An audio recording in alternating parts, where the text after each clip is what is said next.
everybody. Welcome back. We are back. More Than a Title, episode 163. And it's my favorite day. Not even Pod Day, but we're going to make every day Pod Day, y'all. You know what I'm saying? We ready and we rocking. We got a special episode lined up as usual. I'm your host, Jarrett, Chief Revenue Officer at Outside the Box Digital. And you know I got my brother, my brethren, your favorite CEO, Chadeo. What's good, baby? In the building, man. Ladies and gentlemen, it's Monday. Monday. I feel like today should be called Mondays. The whole day been a fog. But you know what it is, man. We back, ladies and gentlemen. We are on the road to 100. On the road to 100, continuing our journey on the road to 100 podcast episodes this year. So you know what it is. Yeah, we on the road. Yeah. We almost there. So you know what it is. We like to start every single show the same exact way. G&T. Grateful and thankful for all of the new listeners, because I had a lot of people was like, "Oh, what's the G&T?" So for all of the new listeners or the audio listeners that cannot see us visually, we always started off by saying G&T. The G stands for grateful, right? We're grateful that we were able to wake up another day and talk to our loved ones, man, and to the people that we care about, and just experience life yet one more time, right? Yet one more time. And we're thankful, right, for everybody that has been a part of our lives that has helped us get to this point right here. That's the negative, that's the positive, that's the in-betweens, everybody, man. So we like to just give thanks, man. Grateful and thankful to be here doing what we love to do. Message.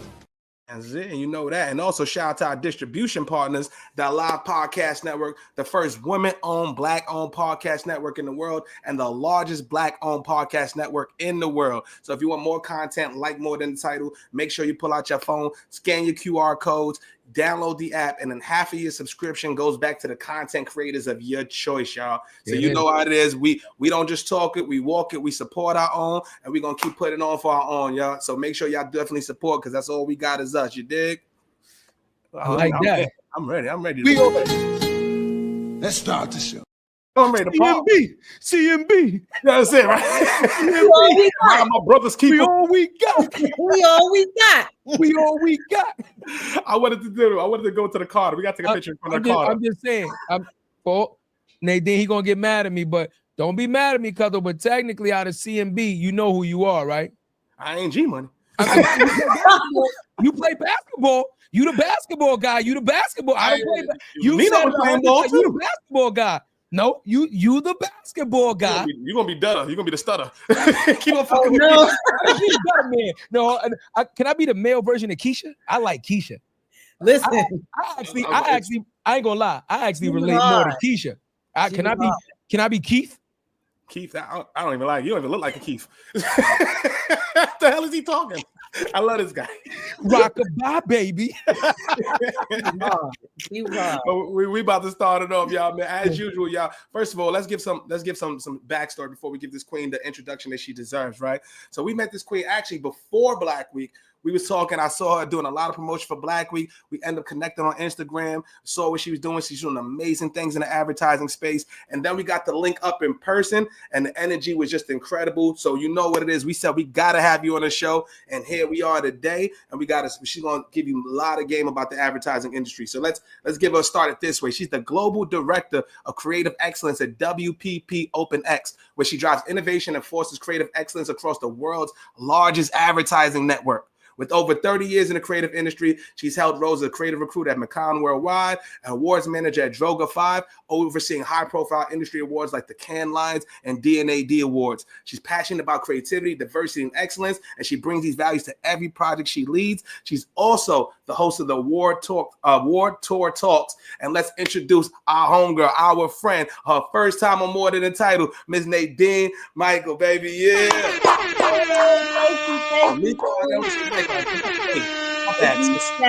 It's Michel. I was about to say Michel. Come on. All Haitian massive.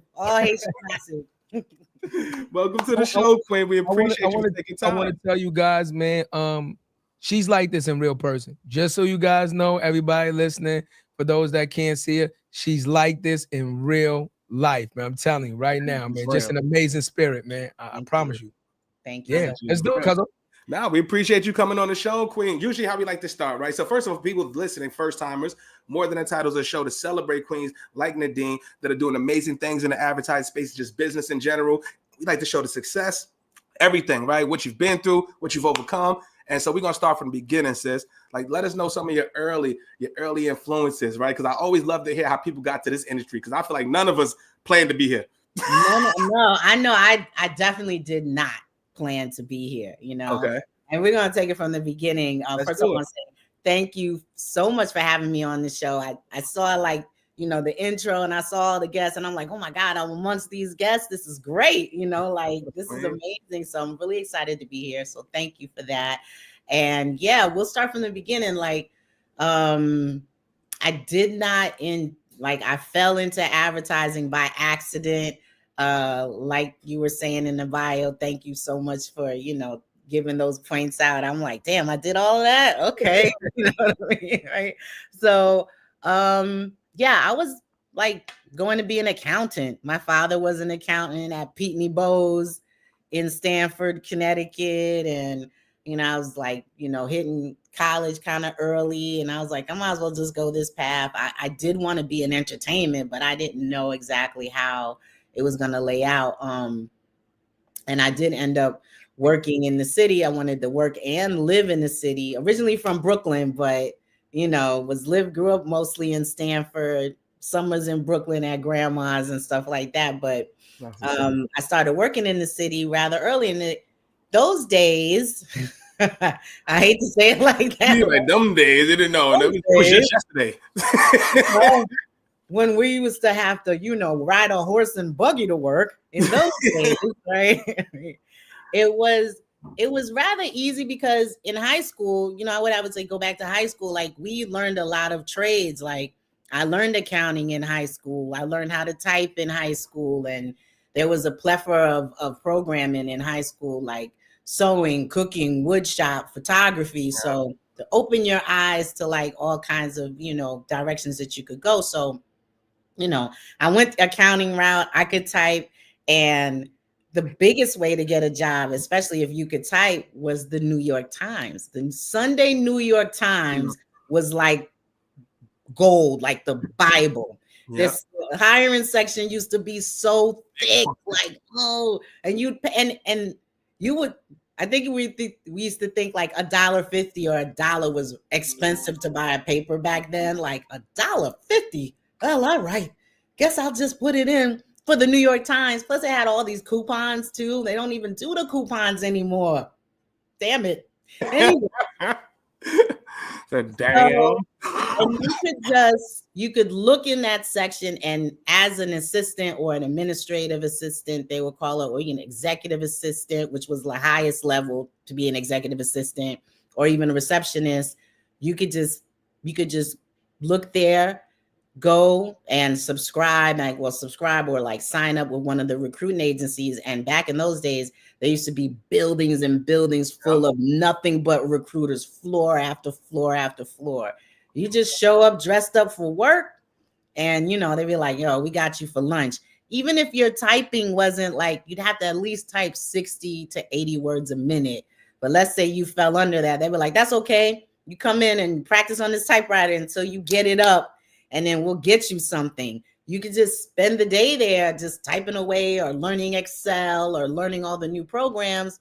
And then they'll call you, like, listen, we got something for you at the MBA. They might like you, you know, like, what? And then you just like, it could be anywhere, you know. So my first official job in New York City, I got a job at the NHL, the National Hockey League. And this was like 91, 92. It was amazing. Wait, I can't hear you. You on mute, Cuzzo. You on mute. I wasn't expecting the NHL. Nah, right? And this is at a time, you know, hip hop was, you know, West Coast in it, and, you know, the jerseys, the hockey jerseys was in style. It was part of the hip hop culture, right? So I couldn't believe it because I really didn't know much about hockey. I was into NBA or NFL, and even soccer, being West Indian, you know what I mean? Yep. And the NHL was definitely not part of like anything that I knew about. I didn't know about the sport or anything like that. I just knew I got a job there. And it was the headquarters, which was on 6th Avenue. Actually, no, it was on Broadway and 50th Street, right across from Cats, right across from the Winter Garden Theater. It was in that big building. And yeah, that was my very first job. And I remember being like, what? I'm out of here. I was actually working at a hedge fund in Greenwich, Connecticut at the time. So again, it fell in line with what I was kind of doing, accounting and working at a hedge fund, which even at that time, I worked at this company called Gabelli O'Connor. And Gabelli himself was like the Bloomberg of the day. Even to this day, Barry O'Gabelli is a big name in the financial district. So I worked at Gabelli O'Connor, which was a great hedge fund. I worked for O'Connor. It was a small little hedge fund in Greenwich, Connecticut, Coscob to be exact. And quick question, sis. I gotta ask you, right? Because if you're a hedge fund, you're around a lot of money, right? What made you want to look for other opportunities outside of that? Why not take that to the top? Oh, I was bored. I wanted to be in entertainment.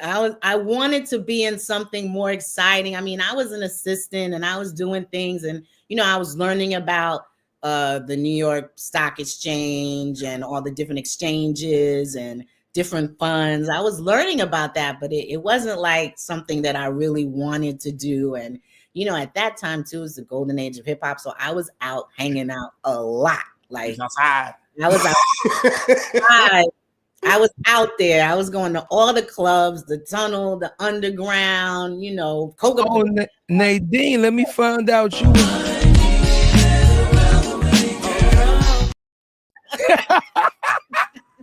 Yep. Every Friday night, I was out, and then I remember like it started to like to creep up on the Thursdays. Like Thursdays started to be like the new day to start the weekend off. And man, listen, any club you can imagine, Latin Quarters, like it was just LQ? You used to go to LQs all the time. Anything that was going on, I was there, and then there was like there was the Red Zone. There were just a plethora of clubs. I can't even remember every single club, but I just wanted to work and live in the city was the goal for me anyway. Hanging out, when I graduated high school, my mom bought me a nice little Toyota Celica. I was out. There was no stopping me. It was New York City every weekend. My family still lived in Queens and Brooklyn. So it was nothing to just hang out and be there. But yeah, you would think, oh, you would want to learn the hedge fund. No, nah, right? Yeah. So, and then I get a job at the hockey league. Like, what? I gave that 2 weeks. I was there so fast, right? So that's where I started. And it was great. It was super corporate though. Like working at an official bank almost. Like it was the corporate side. It was the NHL headquarters. So I didn't work for a team. I worked for the headquarters. So they were very strict, like, no open toe shoes, and you had to wear stockings. And I think they kind of frowned on pants, but pants were okay on casual Fridays, and things. And I was an assistant, and it was myself and this other young lady that was with me, Lynette, Lynette Jenkins. I can't remember her name. Lynette Jenkins, wherever you are, girl. Jenkins. Right? So I'm about to say, Miss Jenkins. Yep. You did not say nothing about Miss Jenkins. She was with me at the National Hockey League. She was real strict too. She was something else, but we were assistants, and voicemail was like a thing that was just coming into view. And I worked in the licensing department, so anything you could imagine was licensed. But I worked for children's licensing, and also there was like the knick-knack licensing department. But originally I went to interview for the woman that was in charge of this new division, which was video game department licensing. And there was the Sega Genesis, and that's when the NHL was out on Sega Genesis and things. So I was there for all that I'm stuff. starting to like you more and more, Nadine, man. You know about the Sega Genesis. Oh, she's I was just saying, right? Nintendo. very cultured. It was good though in the 90s, you know, and it was just like hitting it. And I worked in the licensing department, so it was crazy. It was great. And that was the first time I started to travel for work because they had trade shows. Like the first time I went to the Magic show was through the NHL. And there was another trade show too. I can't remember it, but in the trade show, you man the booth and all the merchandise and you just talking to people, you know, and I was just like loving every minute of it. And then like you working for the league. So wherever the league is, whatever arena you have, you know, free tickets to anything in that arena. So being that I was not, you know, there weren't a lot of Black people in the company, like myself and maybe one or two other people. I mean, I had tickets to everything. Luther Vandross, you know, like you might have to fight, right? You might have to fight for things like Janet Jackson a little bit, right? But I had tickets to that. I had tickets to Janet Jackson, Luther Vandross. In Vogue had opened for him at the Garden. So there were all these like free concerts and any game you want to go to, you just like, okay, let me put my slip in. I want to go to the game. They're like, all right, if nobody wants these tickets, I'm like, nobody's going to want to see Luther. And they did. Right? Or like at that time too, there was a big concert called the Budweiser Superfest. Nobody wanted to go to that, right? Not at the hockey league. So, you know, I was having a blast working there. A little bit too much of a blast, but right? I was having a blast, right? Taking advantage of everything that was like given to me there. And like, you know, you're dealing with the merchandise. And you're dealing with all these different people with the licensing and traveling. So I was having a really good time. I was there for maybe a year before I got fired. So wow. But before we even get to that, we're like, some people be like, all right, the licensing, right? So for those who are not familiar with the licensing, right? So Nadine was part of the team that basically, if you wanted to use anything with the NHL likeness, name, trademark, anything like that, they would have to go through the Nadine's department, right? So what was it like? So like, what was one thing that you remembered there? Like what you said, like the Sega game, like what was one cool one that you was a part of that you like had to convince them or something they didn't see or?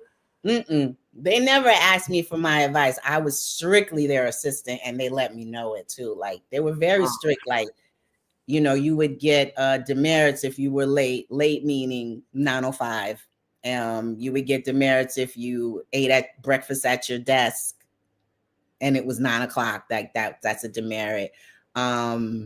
She 9:01 with a bagel. No, you eating cereal.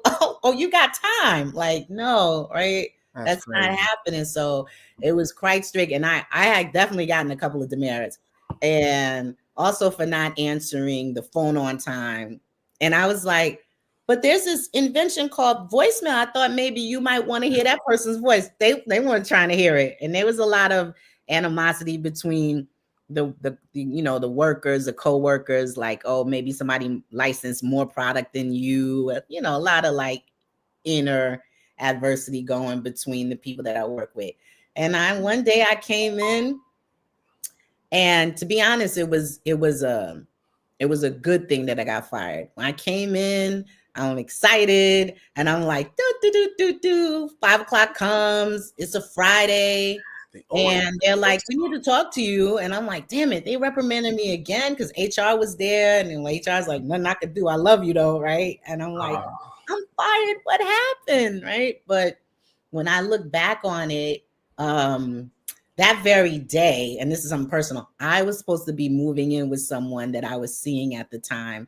And at 5 o'clock, I had half of my money for the deposit on that, you know, rent or whatever. And I was going to meet up with them. And that was supposed to be the start of this new journey. But it never happened because I got fired. And I'm like, I can't move in with you. I got a job. I don't got no job. You know what I mean? So that never happened. But that was a godsend that it didn't happen. Message.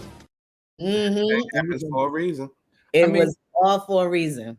I want to I want to hone in because this is something that a lot of people don't realize early, right? Women get their shit together very quickly. Very quickly. Very quickly. Like, think about what you just said, Nadine. You was like, yo, listen, man, right out of high school, like, you know what I mean? I'm applying for jobs, I'm getting jobs. You were focused very quickly. So even though you enjoyed partying and letting your hair down and enjoying life, right? You were very focused at a very young age in what you wanted to do, right? For us, for guys, we don't get focused that quickly. Right. You know what I'm saying? Like you were doing like work first, party second. Normally we be like party first, work second. You know what I mean? Especially right out of high school. We like, because you got to think about it, like, especially in that time, like hip hop is fresh. Like this is a movement, right? This is when you were going to a club. Like the club scene right now actually doesn't really exist. It's more like lounges and stuff, right? Right, yeah. But this is when clubs, the Palladium, right? The Tunnel, you know what I mean? Grand's Tune was pop. This is when like the club scene was the club scene. Cheetah, Speed, right? So home, right? So that's what I'm saying, right? For us, as males, our priorities weren't intact the way yours were. Can you I want to speak about that, like part of your upbringing. So you say that you're West Indian, right?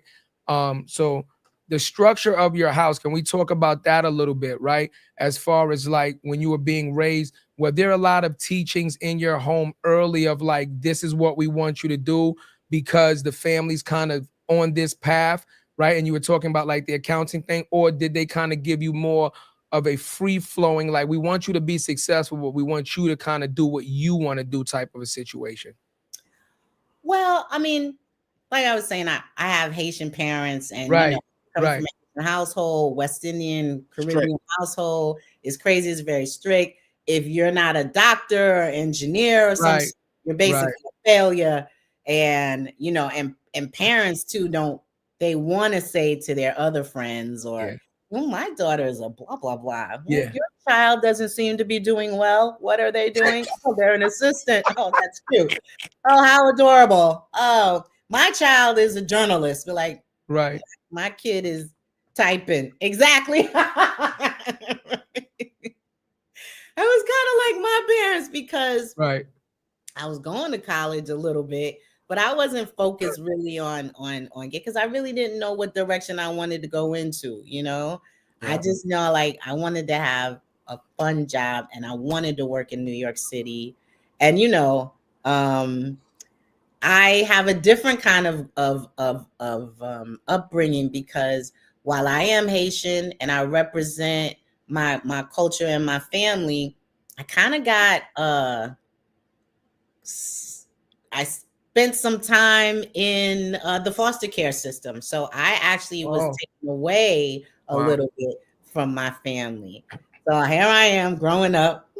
Very Haitian structure, very strict household. My parents were 7-day Adventists, super strict, right? Right. And something happens, and I can talk about it. It's my mother suffered from mental illness, and there was a lot of issues there. And I ended up doing a stint in foster care because people are nosy. So, someone called child services because I wasn't going to school or something. And it kind of like, it started it.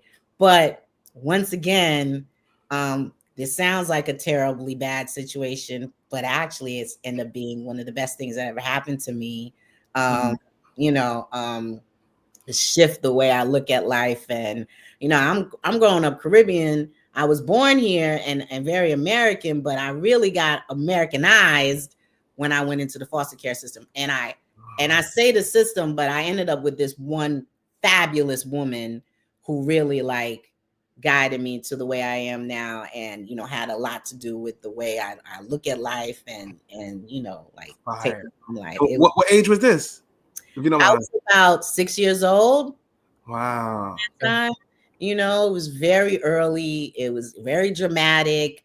For anyone that's ever been like you've been taken away from your home, from someone from child care services is very much like a kidnapping, you know, like they come with the police, they come to the door because they don't know what they're going to be dealing with, you know, if the parent's going to be a little like, what the hell, right? Or if they're going to be just like, okay, take my kid. 9 times out of 10, it's not that situation. Never cooperative. You ain't taking mine. Like cooperative. And it was dramatic. They came with the cops. And, you know, my mother was not having it. And she put up a fight. And again, when anybody that's ever dealt with mental illness people are the strongest people on earth. Like, I think it took some doing to hold my mom's back. And again, I'm her daughter. As a child, you know, you're seeing this. And they're literally kidnapping you, like, come on with me, kid. And you're like, what's going on? And I remember specifically, like it was yesterday, like we didn't go down the elevator. I guess they didn't want anyone to see this. So we went down the stairs. I lived on the top floor. And at that time, I don't even know why I had a 13th floor. There were 13 floors. So we walked down to the car and they took me to this woman's home, this strange woman that I've never seen. You know, I go from living in an apartment building to this really great, grand house. Like, we live in this whole house? Wait a minute. You know what I mean? Like, wow. I was a little sad. You know, I hate to say it like that, but and first few days, I was bawling, crying. And then, you know, day 5, I was like, so this is my room? Like, all my room? Like, you know? Right. And, so I want to jump in with you, Nadine. So back in the day, for anybody that don't know, probably when Nadine went through it, it was actually called BCW back then. You understand what I'm saying? And I have a similar story, Nadine. I also did a stint in foster care and things of that nature. But again, like just talking about life experiences, right? When we went through it, it wasn't no leave one house and go to. I would have loved, be clear, where I was living at. Yeah, I was like the Fresh Prince of Bel-Air. I ain't going back. Together, but you could visit sometimes. But you know, we actually went to effectively what would be like the foster care system where they have the holding and stuff like that, and you're in the rooms and you know, and then from there you would actually go to more of like a group home setting and something like that. You wouldn't actually get placed immediately. So I think you were very fortunate. Were you the only child? Are you the only child that your parents had? Yes. Okay. So no siblings. Okay. So it was just you. Okay. Me. And maybe I don't know what, because again, this is Stanford, so not exactly. No. See, I thought you were in New York when it happened. You were in Connecticut. Got it. Makes sense. Okay, so, yeah, I went through it in New York. Okay, so it wasn't BCW. And so when I say BCW, that was the name of it in New York. I think it's like CPS now, Child Protective Services or something like that now. ACS, I'm sorry, ACS now. Yeah, you're right, because it's ACS now. It's the equivalent of whatever it is in Connecticut.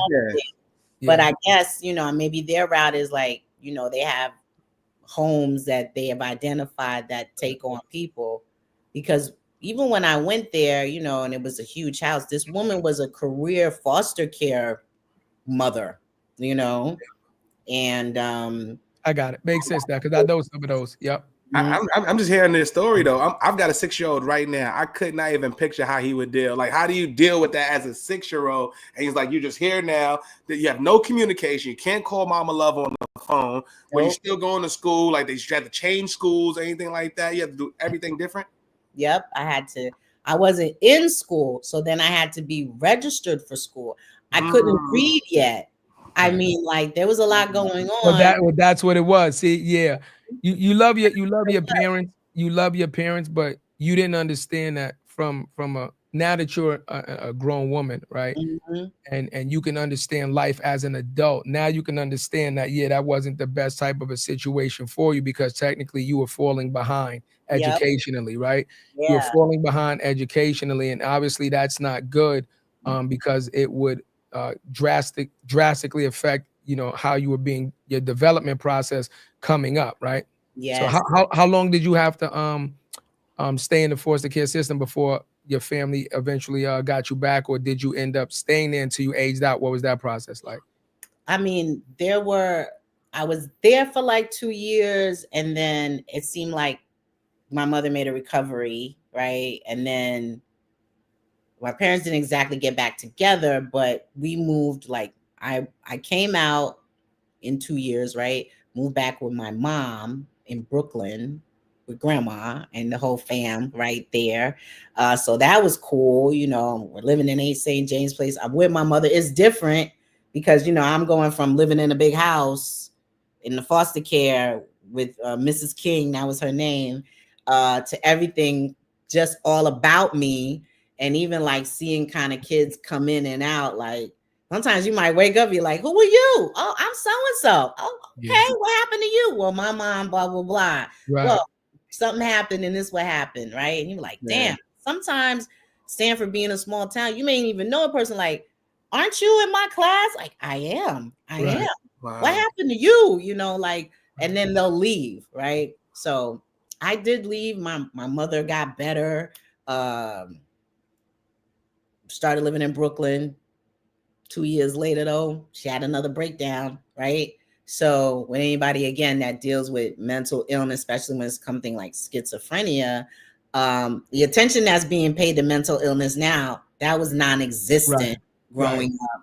It was taboo to even talk about it. The family really didn't want to deal with it. Even they dealt with it a little bit, but they wouldn't like go all in, you know, like we're gonna, you know, it was very difficult. So my mother had another breakdown.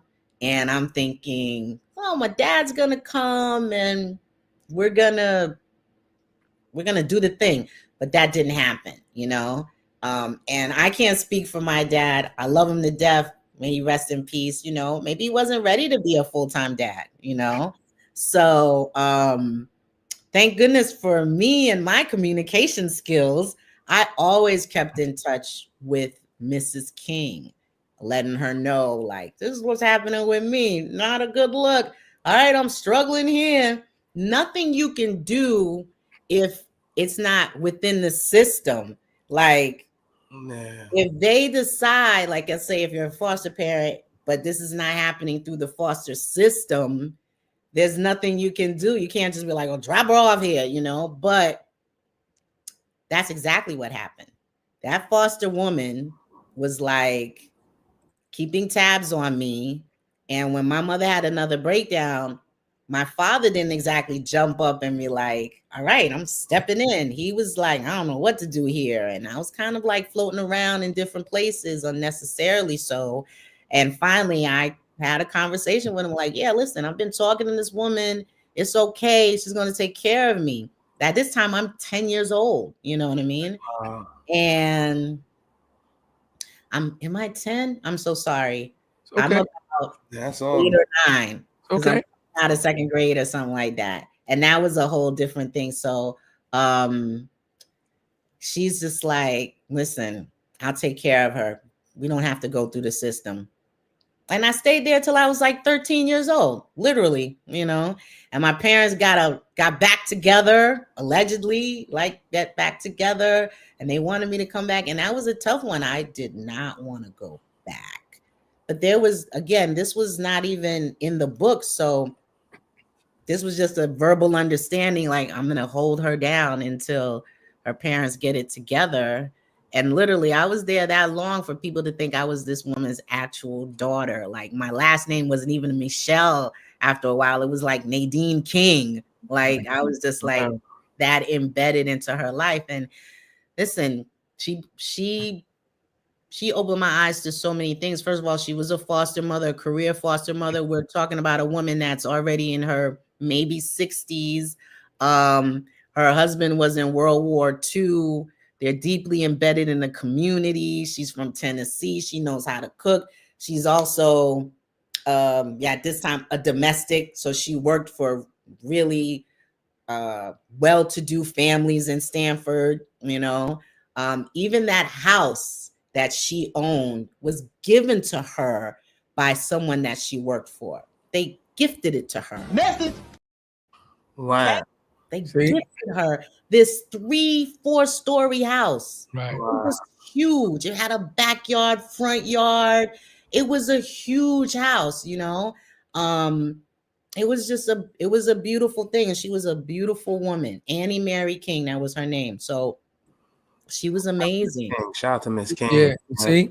That's why we start off the show like that, Nadine. Grateful and thankful. You see, think about how vulnerable you are as a 6-year-old child, right?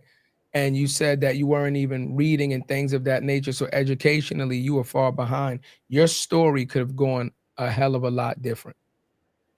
That's Your right. story could have gone a hell of a lot different had you gone to somebody that didn't nurture you and take care of you, right? You possibly would not be sitting here today. You possibly would have not had the trajectory of what I'm not even going to say possibly. You would not have had the trajectory of what you're, the successful career that you've had based off of having that nurturement and helping you develop in a positive manner versus a negative manner. And too often, that's what we see.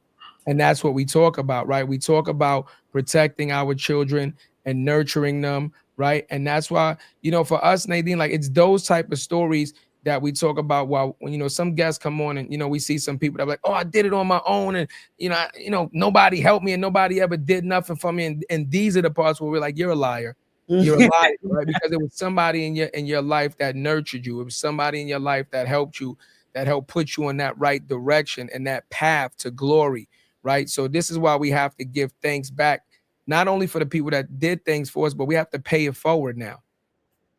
Right. We got to pay it forward, right? Because this is shout out to Mrs. King, man, because it's not many Mrs. Kings out there that would have done it outside the system, right? A lot of these foster parents do it because it's a great living for them at the time. It provided a financial windfall for them. So they would do it, but then it would turn into, well, if I could get 2 kids, this is the price. If I get 3 kids, it'd be that. 5 kids, like that. Oh yeah. And now I got this money, get enough what you get just to get the bare minimum. I'm not going to nurture you. I'm not going to love you. Whatever happens. But I know you, as long as you're good, you eating, you're good. You're here, you're good. You're safe, you're good. And that doesn't seem like the case at all. Right. And you were at a time in your life where technology isn't what it is now. There is no FaceTime. Back in that time, the way you communicated was house phone and house phone only. Beepers wasn't even around. The rotary. Remember when call waiting came into place? It was such a big deal. Be like, oh, somebody calling. Hold on. Somebody press the button down. Be like, hello? That's real. We couldn't call till after 9. That's when it was free. This was way before that. Way before that. I'm just saying, I remember that. Yeah, this was way before that. On my phone before now. Yeah. Okay, so now I also want to talk about, if you don't mind,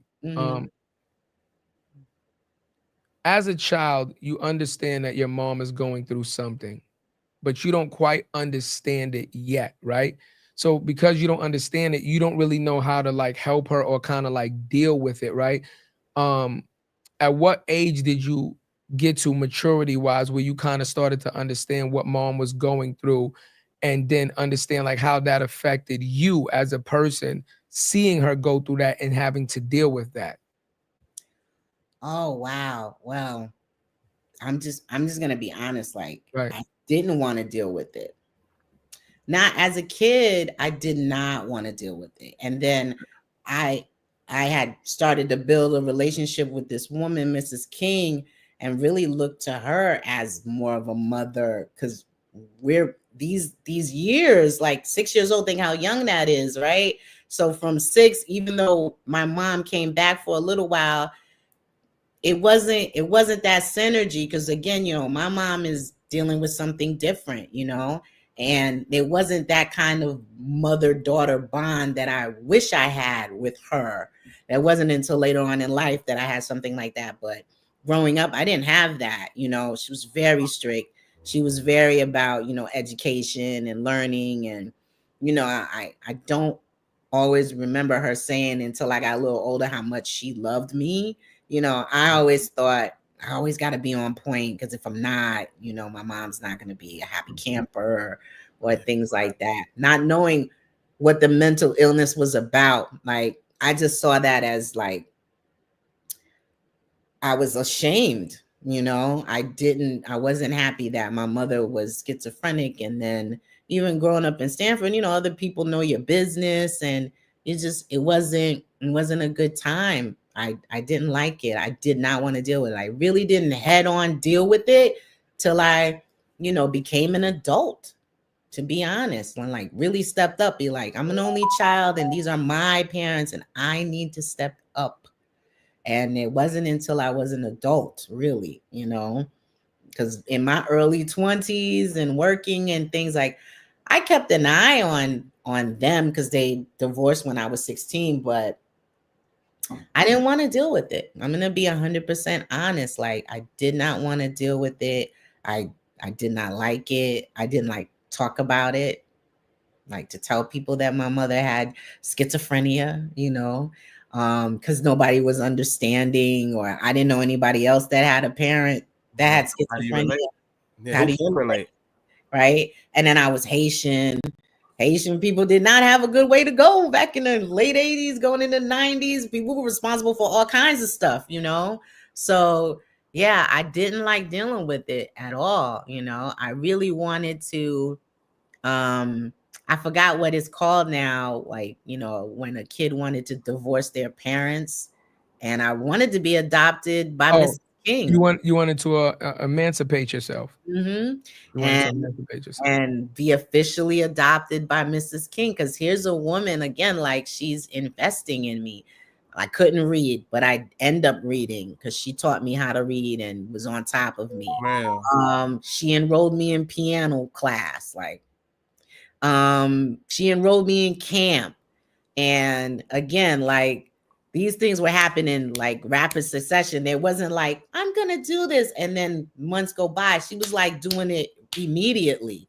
So my circle started to grow. My mind started to grow. And, I was going to camp, and it was like the best camp in Stanford. It was in the hood, but it was the best camp in Stanford. And she had this community around her that helped, like across the street, the people that were in the vicinity and the houses that lived across, you knew them. So they kept an eye out for you. Like, of course, there were times I might sneak out and do some like kid thing, but she'd get a call, be like, you thinking you're sneaking back in, all of a sudden the lights are on, you're like, what just happened? So I got a phone call that you like going out at night. Damn!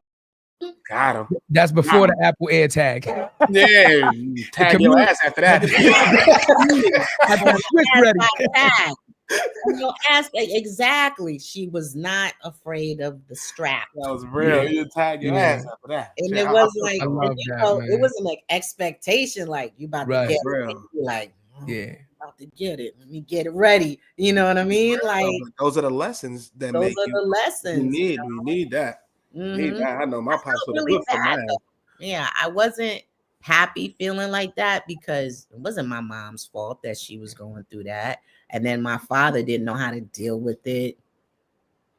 So it wasn't like, it wasn't no one's fault. Like as you grow into being an adult, and then I'm not a parent, but as you see parents and you see what you have to deal with as an adult, you start to understand like what was happening or what they were going through, what happened when they got married, what happened when this happened. And this is maybe why she had the mental illness. When they started understanding a little bit more about it, then I started to have empathy and actually started feeling really bad about not wanting to be with my parents when I was younger, like, wow, that sucks. Like, imagine, your own child is like, you know what I mean? Like, it's not your fault, Nadine.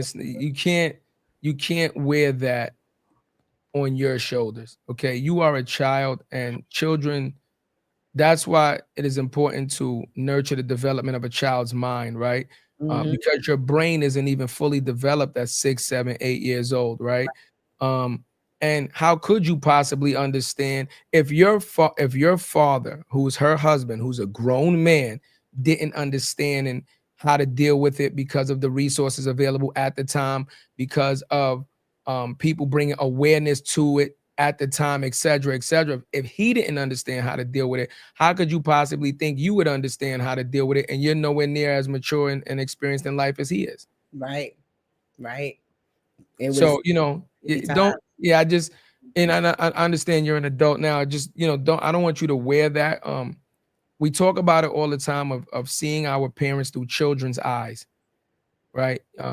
You're a child and you have no responsibilities other than playtime, right? Playtime is like the most exciting fucking thing in a child's life. It's not school. Playtime. Okay, school is out or it's lunchtime. I get to go to the yard. Can I go outside and play? You know, this is, remember, Nadine, this is a day and age when we used to go outside. Yep. We used to go outside and play, right? So it was, you know, before electronics took over the whole interaction thing.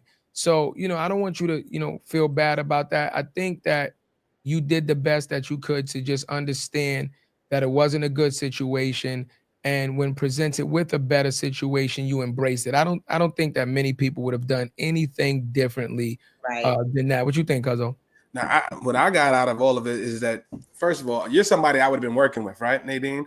Me and you in the same industry. You'd have been right next door to me. You'd been in the next cubicle or some shit. You never know, and this is why this show is so important.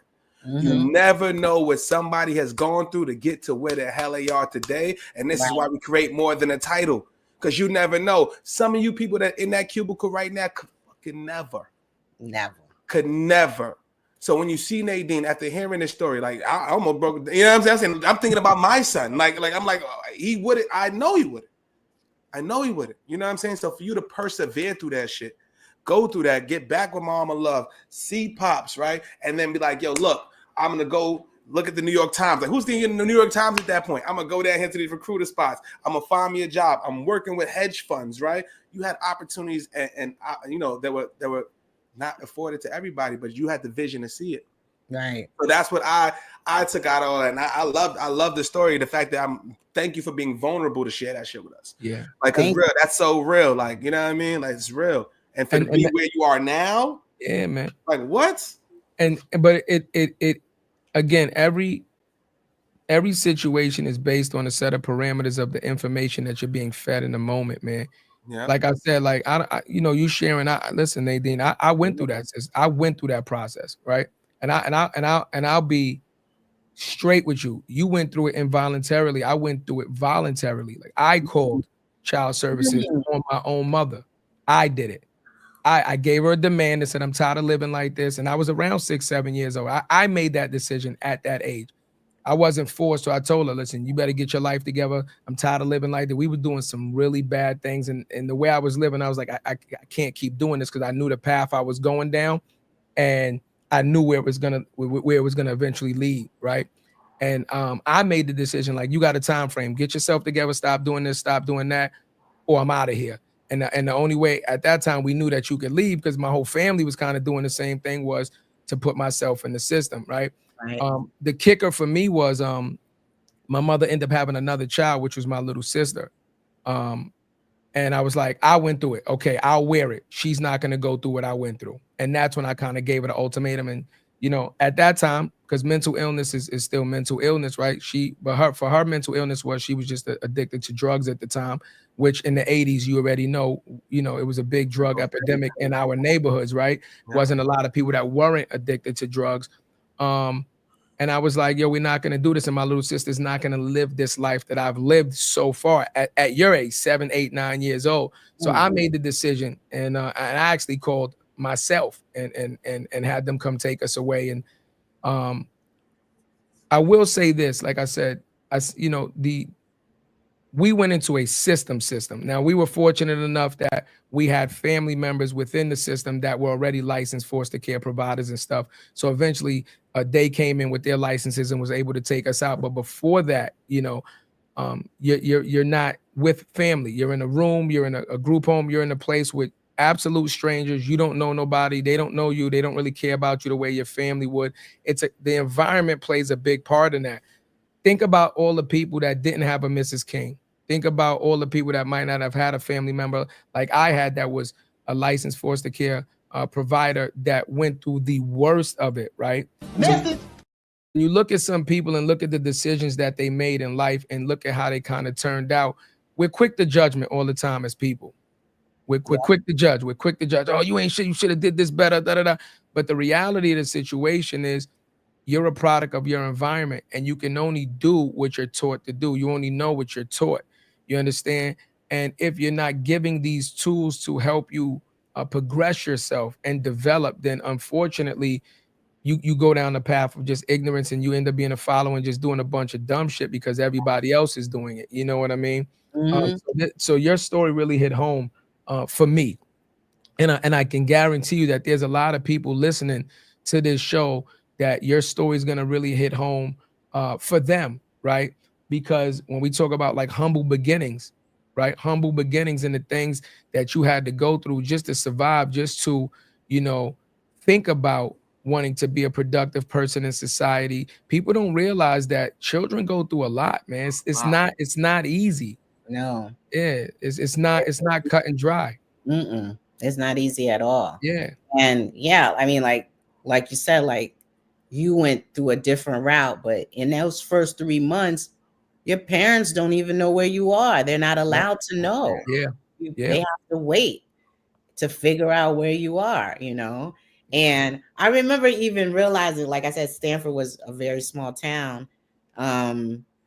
It's not I got to a certain point where I realized I wasn't even too far from where my dad lived. I was in walking distance. Wow. And in my like, how is this so? Wow. And I don't get to see them like consistently, So yeah, it didn't seem to like phase me too much. Like I think I just become like, it just didn't bother me after a while. Like I was like, I got this great woman. She's got my back. I'm good, And then, it's not I remember thinking like, oh, my family didn't want me for a while. Cause you don't know like what's happening. You don't know, like they went to court and they were fighting for you and something happened. They didn't get to get you with them, or you don't know what the circumstances were. But you as a kid, I don't know what's going on. I remember my mother's family being in court, fighting for me, but it didn't go down. Like I didn't end up going with them for some oddball reason. I don't exactly know the story. It just didn't happen, And I ended up spending more time with Mrs. King. But again, my love for music, and she played the piano. She had this grand piano. She was just an amazing woman. Like I was very fortunate. She could cook like nobody's business. And, like I said, like she was a maid, she was what they call a domestic at the time. And, being Black and owning property. I remember like her telling me like how this woman that she worked for when she died gifted her the house, but this woman's kids did not want her to have that house, and she had to go to court and there was nothing they could do. And she got to keep the house and she became a foster mother. And yeah, it was another way to bring in money, but she cared from the heart, like she truly cared. And then it wasn't just me. I just happened to be there the longest. So I had the tightest relationship with her. But there were other kids that came and you saw the love and the tender care that she took, like, immediately go into mother mode, She never had kids of her own. She never had her own kids. So her foster caring was the way I think she had kids, And I mean like structure, because that's what kids need. You need a structure, and she had structure for days. You come in, you're all hysterical crying. She's like, okay, this is what you're gonna put on. We're gonna take a bath now. You're like, a bath on a Monday. Like what's going on? Like you have no idea. Right? We're taking a bath now, right? Right. And then you're taking you're still bawling, crying, you're getting all bathed, and you got on these pajamas and you're like, some nice pajamas, right? The silkies. Damn! It's a lot better than I got at home. I want to cry, but these are really soft. She's 1,000 threads. I went from, and I wasn't living bad. I mean, like I was living, in Stanford, there's like the West Side, which is the Black side of town. I lived in Martin Luther King building, very Black side of town. But it was a nice building, in the 80s, and went to what it did because we went through what we went through as a culture, as a people, the crack era.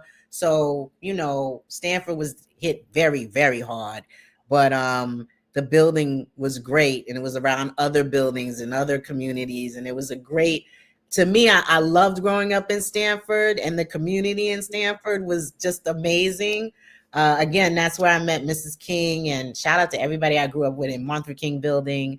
You know who you are. And it was a time growing up in those times was just so different, and it was just really great to be within that community. And Mrs. King was amazing. And even there was a couple of people that I still keep in touch with. Shout out to Marcella Barrett, who we ended up at Mrs. King's, and Marcella Barrett put me on to Whoopi Goldberg. Like, these are things I remember, and Marcella could play basketball like nobody's business. She was just like, I've never seen a chick play basketball at that time the way she did. And to me, she was like one of my first men, and she was funny herself. She could be her own Whoopi Goldberg. She has her own like 6-man team right now. She had like 6 boys, right? So Marcella Barrett was one of the people that I met while I was at Mrs. King's, and it was brief. She was there briefly, but it was very memorable, and still, like, to me, she's a good friend of mine. So yeah, I mean, I gotta ask you now, was Miss King around for your adulthood, to see you going to the NHL, to see you around these days? Was she around to see the success? No, she passed away before that, but she was wow. An older woman when I met her. Like, she was, to me, like in her maybe early 60s or so. A tiny power force, she had a Nova, a hunter green Nova, right?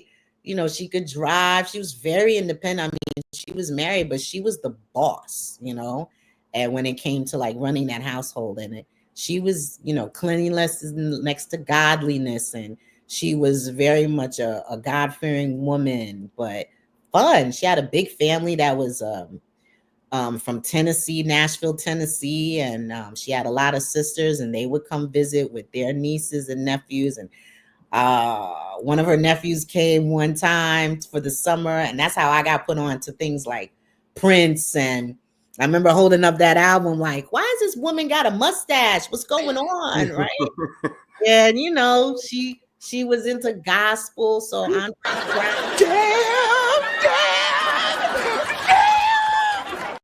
That's exactly wait.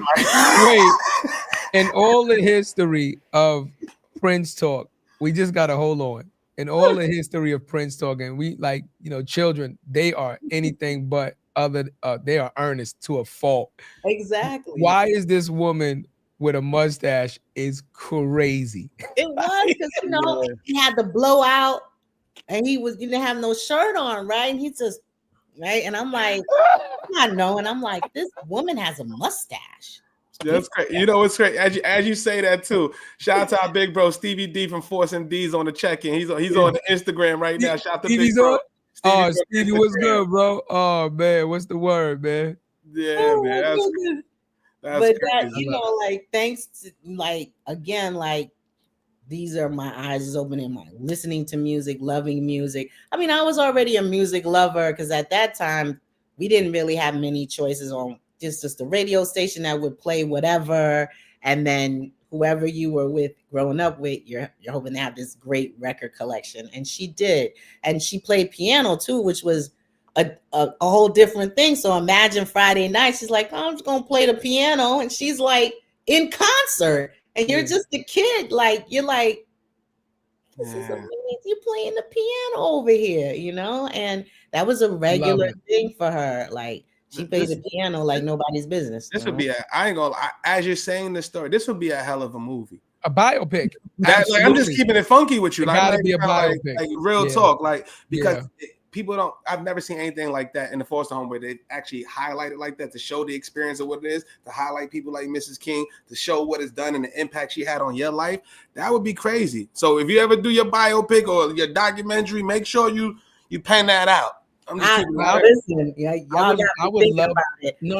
I would love to see that, Nate. Seriously. Like, people write books is one thing, but again, like, to see something like that, because I think that the Mrs. Kings don't get enough credit. Fact. Mhm. Fact. We only hear about the horrible foster parents, the ones Right? that are inappropriate with the children, the one that use the money and do these things and stuff like that. It is extremely important to have something to highlight somebody like a Mrs. King to show that there are people out there that can completely change a child's life for the better. Yeah. And she definitely did. I mean, again, like I'm telling you about the house alone was just like a beautiful home, well-kept home from top to bottom. And like I said, you had chores to do, and like, these were the days where you had to hang out the clothes. Like, listen, the clothes gonna be in the dryers. When you get from school, hang those clothes out. Right. And you hang the clothes out on the wire and pull them back in.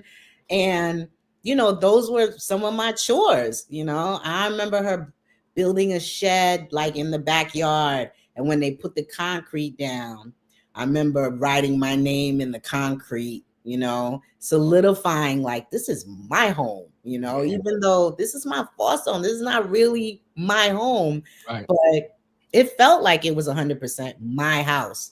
And that's where I lived, and yeah, again, if it wasn't for her, she had a den.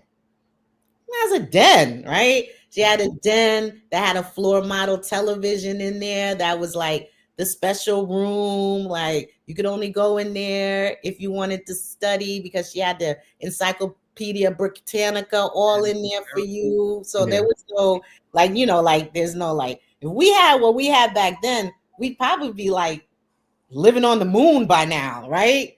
Because if we had the technology that the kids have now back then, could you just possibly imagine like what we could have ended up being? Like literally we'd probably be living on the moon. But there was that den was great. It was just a really nice, it was nice. That was the front, like that front part of the house. There was a part you would enter, which is usually the back of the house, where the main kitchen was and everything. But this had 2 kitchens, right? The first floor alone was where we spent most of the time. But let's say she wanted to make extra money, she'd be like, I'm gonna close this off and rent it off as an apartment and we'll live upstairs. We lived in the whole house anyway, you know what I mean? But upstairs was like there's the main floor where you enter, then the second floor with the bedrooms, then the attic was a full-on bedroom, which was my room, right?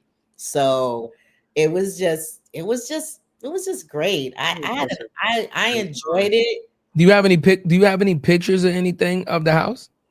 I do. The house is still there. Like it was sold and everything. I would just, I'd have loved to put it up right now. I would have loved to have had that. So we could have what's the name, or if you could put it in the chat, we could just put it up on the screen just to show people. Like, I want to see. I don't know how to do it. Let me say. I don't even know where to go from. I don't even want to ask no work shit now. Damn the work. Well, again, like the work is only possible because of this, Cuzzo. Yep. The work is only possible because of this, So again, Nadine, like my cousin told you earlier, right? Here it is. Put it in the chat. I'll put it up. Okay. Yeah. All right, hold on. Yeah, put it in the chat. I'm gonna text you and say put it here. Okay, let me see. Maybe I could take a screen grab. But yeah. No, Stanford, Connecticut. Yeah. Is this it? This is the front of it. So. I ain't gonna lie, Nadine, while you pulling it up, right? Like I'm big on nostalgia, right? Like just having pieces of my past that like are very important to me. Once you became successful and she passed away and stuff like that, I ain't gonna lie. I think I'd have tried to buy the house. I think I'd have tried to buy the house. You say that because I remember when I was younger, I was saying one day I'm gonna own this house. That would have been dope. And I mean, we're saying it now. Who knows? Yeah. Maybe I could still make that happen. Not even maybe. I feel like I could possibly make that happen. I'm gonna look into it now that you say it like that. I mean, just for me, right? I think it's like it's a part of history for you, right? Mm-hmm. And not only for you, but if she did that for you, think about how you don't know. I don't know how long she was doing this before you got there, But just think about her career in foster care. And if she was giving you that level of love and care and attention, and she was giving that to all these other kids, think about how many lives that this woman has changed, right? Think about how many families that she helped, get better, and she cultivated, that these people ended up becoming successful and things of that nature because of the love that she shared. So I think that's dope, man. Like I don't know, like I'd have been like, nah, I'm buying that. I mean, I think it would be amazing. I think it would be a definitely full circle moment. I'm trying to figure out how to add this into just in the link, whatever. Do you have a link to it? Link. Got a link? Yeah, put the link in there. The screen grab it. I was like, let me see if I put the link. Yeah, you can put the link in there. Yeah. So yeah, I mean, I feel like it could still be done. Is there? Anytime I'm in Stanford, I roll right past it. Like, there it is, still standing there. I remember she moved, like she retired and she moved back to Nashville, Tennessee. I did get to see her. I mean, I think I was like 18 years old when that happened, Did you finish high school already? I had finished high school already. Okay. I went down to see her, and they were retired and they're living there now. In the end, I really didn't get to flex as much as I should have. And she passed away. But I think she was getting like onset dementia. Oh. And things, I think somebody swindled her. Damn. In the end. It wasn't a bad thing, but I think because the people that lived across the street, shout out to Mrs. Little, and Quadulin, that was her daughter. They lived across the street. They owned this house across the street, their family. So she kept in touch with her. And, that's how I found out she actually passed away and she had gotten swindled. So it wasn't like she didn't, I'm not sure how it happened. I just remember it happening, Okay. I just, so what's the last, so the last major accomplishment that she had as a memory with you was understanding that you graduated high school. Right. Okay. So at least she knew that she got you as far along enough that you graduated high school. Okay. Yeah. Okay. And even after, like, I went, left 13 years old, going back home to live, I still would visit because I was just used to being with her. And my parents allowed that. I know that my mom probably didn't like it too much. I'm pretty sure she didn't. She wasn't crazy about it. But yeah, I still visit her until she moved and went to Nashville. I visit her in Nashville.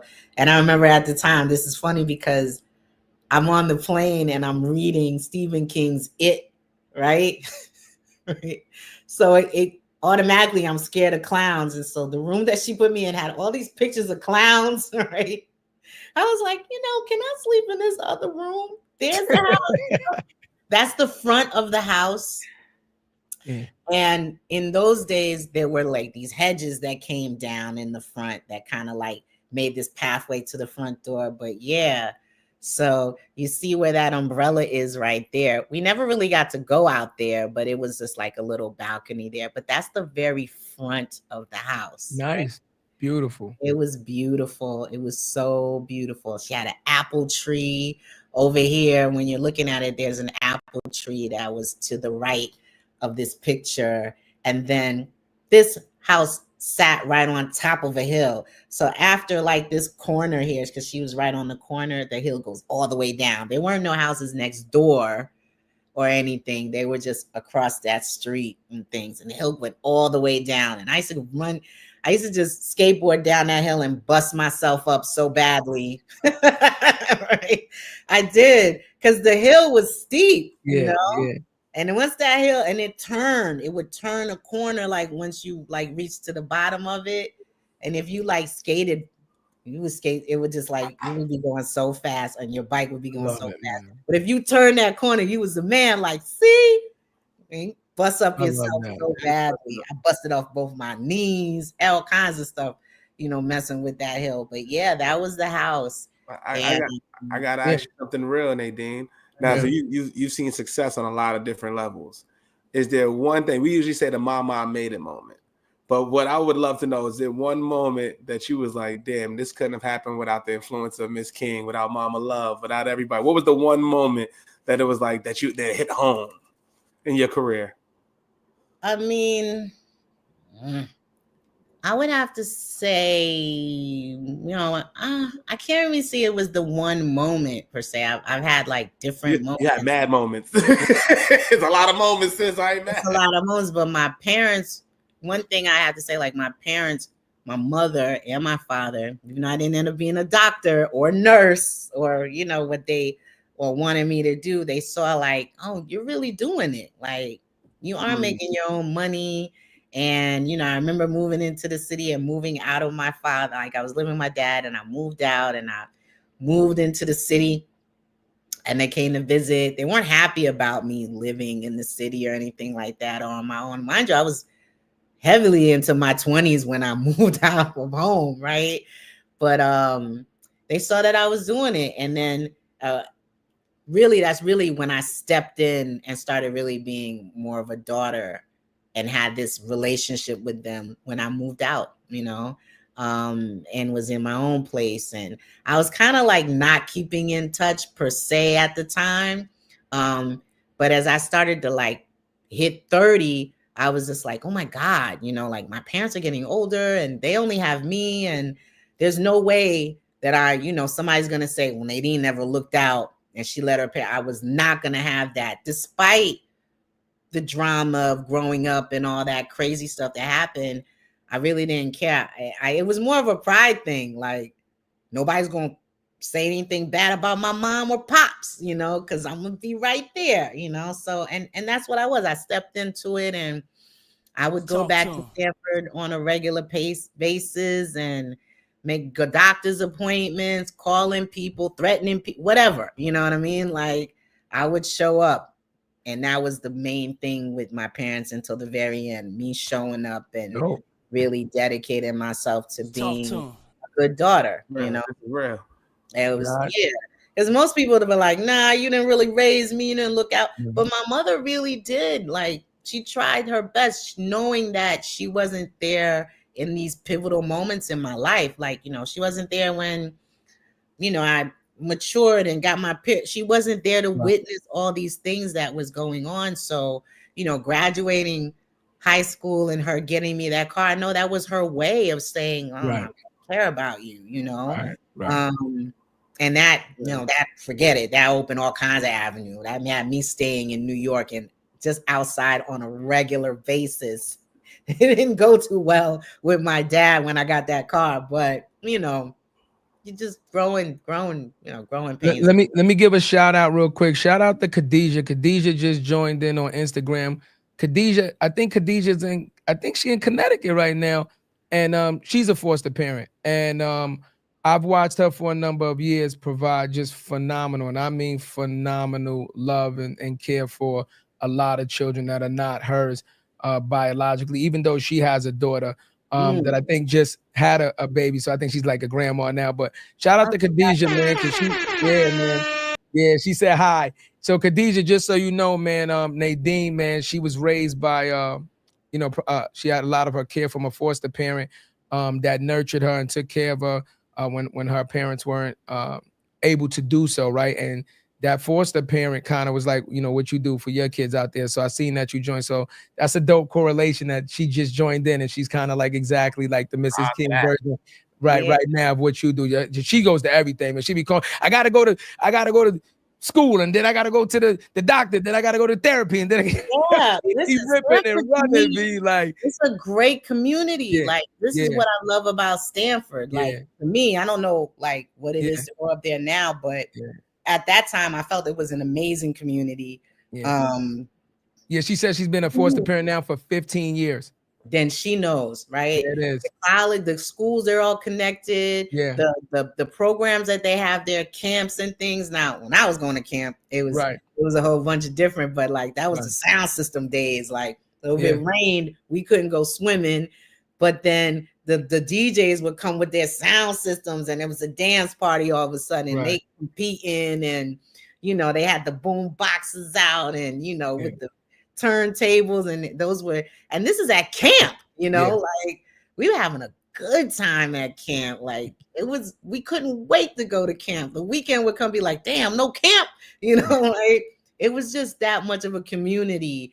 And like I said, across the street, Mrs. Little lived, where her daughter Quadrilyn was one of my friends, and they were just part of that community, like looking out. And I remember going there and listening to records, and that's the first time I heard Rick James's album at Mrs. Little's house. And you know, they lived in the whole house. Like Aunt lived on the middle floor and they lived on the top floor, so it was this whole community of sorts, you know, where you could like never really be too bored, and there's always something going on, and you were, you know, involved in like plays or cookouts, or you had a recital or part of church or things like that. So this thing is coming around full circle. Khadijah said she was in foster care herself in 87.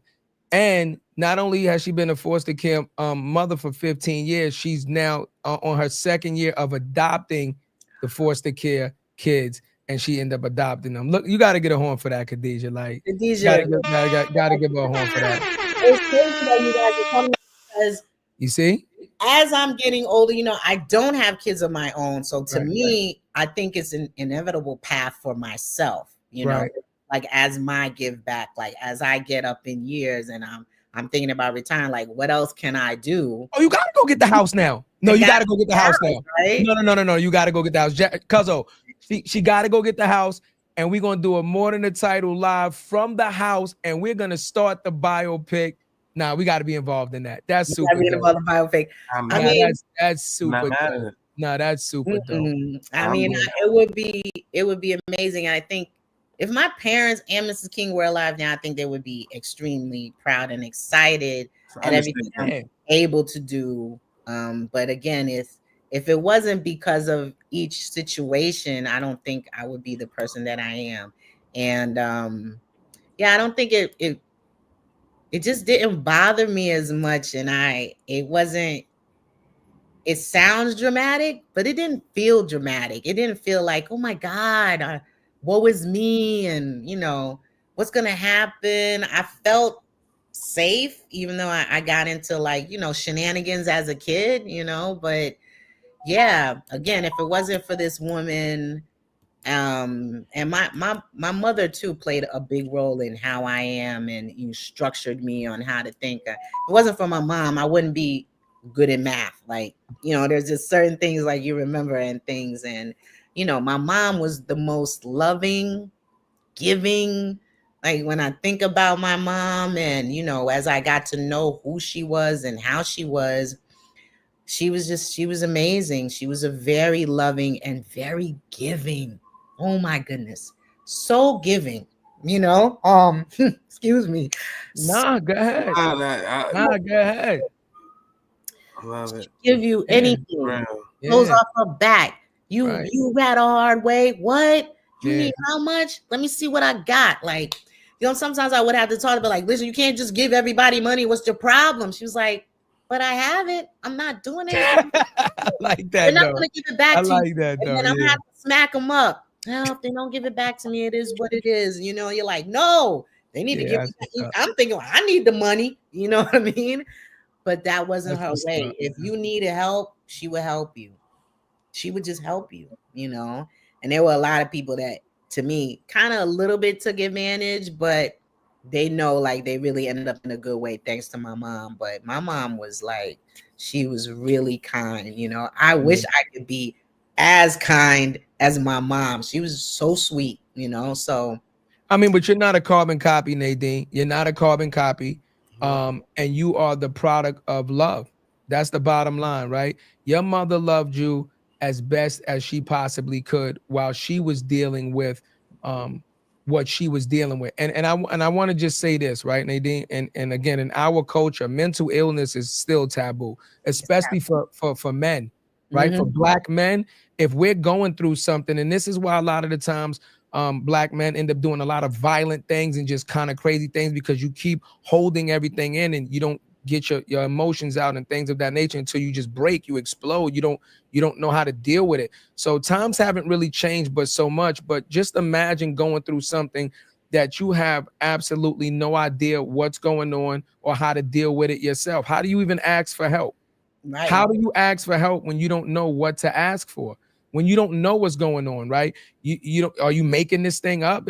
Is it real? Like, I'm pretty sure your mom went through her own struggles with this thing, right? To cope and just to understand. And if you're her only child and you're her daughter and she's trying to get it under control, and no slight to your father, but her support system was her husband and he doesn't know how to help. So you understand what I'm saying? Like it can put for a very difficult situation for any person to deal with. So, but the love is clear, right? Mrs. King, your father, your community loved you and they poured into you. And that, I think, is the best that any human being can do, right? Just try to pour into a child as much as you can, and give them the best possible influence and education that you have to give them. And then it's up to you now, Nadine, after a certain point of maturity, to take these lessons and say, now that I have all this love and all this education and all of this foundation, all of this structure, what do I do with it? It's facts. It's facts. Y'all really got me thinking about it, Yeah. This is real. It's so funny you said about Mrs. King's house, because I said one day, I was like, one day I'm going to own that house. Yeah. Need to. Do exactly what she did. So integral to your story. I'm going to be honest with you. Like, I'm saying the thing, we're going to talk about Khan and shit. Like, I did not expect it. I really, and like, this is real. Like, where we're going to go, because I have so much to say about that, but we're going to have a part two or something. Like, I mean, we can pivot off until anytime you want. Yeah. You got to open invite anytime you want. But like, this is so real. Like, I don't even know what to ask. Like, but the fact that you said that, and that's what the story is about. It's more than the title, right? You can't get to the accolades. You can't get to all that. Because I'll tell you the story. And I have to say it a lot of the times on the show. Like, sis, when I was in corporate America, all they saw was this. I had to pretend to be somebody else. I had to pretend to be this. I had to pretend. I had to have the fucking water cooler voice. I had to do this. Is what they call it now, right? You know what it is. I couldn't do that, right? But when I changed and became myself is when things happen, right? But they would never know the side and the things that we have to deal with, the shit that we struggle with, the shit that we could never say to anybody else, especially our counterparts in the workplace. That wouldn't even know where to start, right? So I'm hoping that anybody that hears this, right, just know how real this is, and that you persevere. That's the biggest thing. You went through it still. You went through the school. You went through that. Then you got to advertising, right? From NHL to advertising. You said you was an assistant. Working with some of the biggest agencies in the world. If y'all don't know what Droga 5 is, they used to win every award. Droga, I forgot what I know his name is Droga. What's his name though? David Droga. Yes, David. I was about to say Nate or something. He's like my height, and he's the king of the it's like when E.F. Hutton speaks, that's David Droga, right? At least back then. Now it's a little different, but David Droga was one of those first, to me, independent agencies that just blew it out the water. Crazy. They were not expecting him to have this independent agency that did so well. And it's such a great, that Droga 5 is a great story because, I'll say it quickly, but when I went to Droga 5, it was the week of the pandemic. But what was great about Droga 5 and getting there was somebody spoke about me there. Somebody left my job. I was at Digitas. They left. They were the business affairs person. They went to Droga 5. They started talking about me. And then he was like, oh, hey, by the way, you might get a call from Droga 5. I talked to them about you. They may want you to come over. I'm like, what? Really? All right. You know what I mean? Okay, that's great. But if it wasn't for Digitas and what I learned there, being an awards manager, that was my first time being an awards manager. Before I was a coordinator, I was still an assistant. But as I became the awards manager and my first time at Cannes, which was a very dramatic year for me. I was 2016 going into 2017. I lost my parents in 2017. I ended up going to Cannes. These are all happening simultaneously. You know what I mean? But Droga 5 was dope because the chief creative officer at the time worked with me at Young and Rubicam 10 years before, as he came out of college and won his first Cannes Lions with me. So we go fast forward 10 years. He's the chief creative officer, young man, Felix Richter, the chief creative officer, and I'm his awards manager now. When I walked in to do the interview, he was like, I thought that was you. We don't need to do this interview. What? You're here now? Let's just get it done. And I almost knew half of the people that worked there because they worked with me at other agencies. That's how small the industry is. It seems vast, but it's rather small. And when you work at one agency and you start to like work at others, you run into the same folks, doing the same thing, especially if they're creative art director and copywriters. You'll see them somewhere else, or they grow to become chief creative officers. And you're like, wow, you got a good relationship going with them from the time they come into the industry. You're forever like always going to have a job. Like that's how I feel that I have. I happened to meet this amazing woman as I got this job in advertising. Her name is Diane Fields. She's still my mentor to this day. But, you know, we're talking about diversity and inclusion nowadays, right? Yeah. It was 1996. I'm at my first ad agency. This Black woman, VP of Creative Services, director, okay, has a corner office looking over 52nd and Broadway. I walk in like, what kind of world is this? I need to get in here. And she gave me my first job. And it was a wrap from there. I never looked back. Like, Messi! I don't think I ever had a chance to look back. And that was in 1996. I worked for that woman 2 times, right? For 14-year period in between both times. But to this day, she's still my mentor. I still call her and say, I need advice, or what direction should I go in? And this is a Black woman who, to me, our stories, they're not similar, but she started the same way. She started as an assistant. She became a coordinator, and then she learned the game and just grew in the business. And anybody that's ever worked with her in advertising at Young and Rubicam, or she's at Terry and Sandy now, but amazing mentor, very straight to the gut shooter, no games, you know, like she's not going to coddle you. She's going to teach you, and she's going to show you like, this is not for the weak, you know? So Diane Fields, who's still my mentor, and even the reason why I'm still in advertising, you know, like we worked together for so long, but she's to me another, like the Mrs. King of advertising, you know? Shout out to her for giving the game, and shout out for you to being receptive to the game. You should have been like, I don't know what you're talking about. I don't really want to hear that shit. You could have been. Trust me, you could have been. But like you said, I know for me personally, when I got in the game, and I don't want to give, first of all, if I give you that context, I want to give people listening, right? She was an awards manager, right? So Chad, so when I'm working at Cannes, right, I think we've even spoke before. We had to speak before. So when I'm at Cannes, what I'm doing, I'm selling the archive. The archive is all of the works that people are submitting into the Cannes Festival, so they can know, you know, what's McDonald's doing, what Burger King, what's Pepsi, what's Coca-Cola doing. They would advertise of the year last year. What did they submit? So I can kind of take their framework and submit my own thing. So she's doing that across all awards. It's Cannes, D&AD, all of the big joints, right? So that's a yearly thing, right? And the more awards you win, obviously, and the better the submissions are, the more new business that you guys get. So it was a very important job, right? So for you to go through that, and you did all of that stuff, and you were still receptive to the game, and just all of that, I love the fucking story. Sis, I'm not gonna lie to you. I love what you're saying right now. I know I called you, and I'll tell you right now, when I was at Cannes, I was in a tumultuous space. I was killing them at Cannes. I thought it was the film festival at first. Yeah. I didn't know what the fuck I was walking into. I'm sitting there working at a job. I'm doing $250,000 a year for 3 straight years. And then actually, next thing you know, we had 3 CEOs in a span of 8 months. I said, by the 3rd CEO, I said, no, I'm quitting. I'm in the studio rapping. The CEO called my mama house. Said, I need to speak to Jarrett. Long story short, I have a meeting with him the next day. He said, whatever they offering you, whatever, I will match it. I will send you to France my fucking self, whatever you want. But you know what? My gut was like, nah, you going to make me work for this shit. You didn't believe it. All you had to do was say hello. All you have to do is say hello to a brother like me. Went to Cannes, I went to France, did all that shit, learned the business. And then right after I was working at Cannes, I ended up getting fired because I was going through some personal demons myself. You know what I mean? I was like, shit, I was going through some personal shit. Fired there and became a young VP at 26 at an agency, trying to win a Cannes.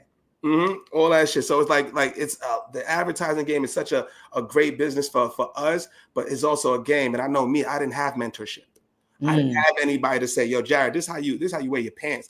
Yo, bro, this is how you maybe you can't do the braids. Maybe you can't do this. Maybe you can't do that, right? Maybe, and who you talk to, who you interact with, who you go to lunch with, they're watching everything. Yep. Everything you do. And I'm just sitting there being nice to everybody. And I'll give you a full story moment, right? One of my friends, what Chad to tell you, we just had Jordan March on from Owning Manhattan. One of my first people I worked with in sales. Wow. He's sitting there with Ryan Serhant right now, chilling. You know what I mean? So just being being good to people. So anybody that's listening to this, be good to people. You never know where people are going to be. Take the game. And sometimes you don't even need the game directly. Look at the movements. Look at how they move, why they move, how she got that corner office, who she's talking to at lunch, why she going to lunch with that person, what she eating. You know what I'm saying? I mean, like, she, to me, and it wasn't just the fact that people respected her, but there was this little thing that they kind of feared her at the same time, right? And I'm like, how does she do that? You know, like, as a Black woman, how? Right? And it just fascinated me because I saw the respect, right? But then I also saw like she wasn't playing any games. It doesn't matter who the title was either, right? There was this level of respect that they gave her that was hands down. Like, I don't think I've ever seen anything like that. She also wore these fabulous hats too. Everybody who knows her she wears these great hats, right? But yeah, Diane Fields, you know, again, and a very tough, listen, she wasn't easy. Like, she's not like this, I'm such a sweetheart. Oh, she was a tough person to work for. But again, at the same time, tough, but straight. Fair. Tell you what you need to hear, not what you want to hear, what you need to hear. What you need to hear, not what you want to hear, what you need to hear, what you need to know in order to survive this game like I did. You know what I mean? Message. Yeah. Well, you know, you have to separate.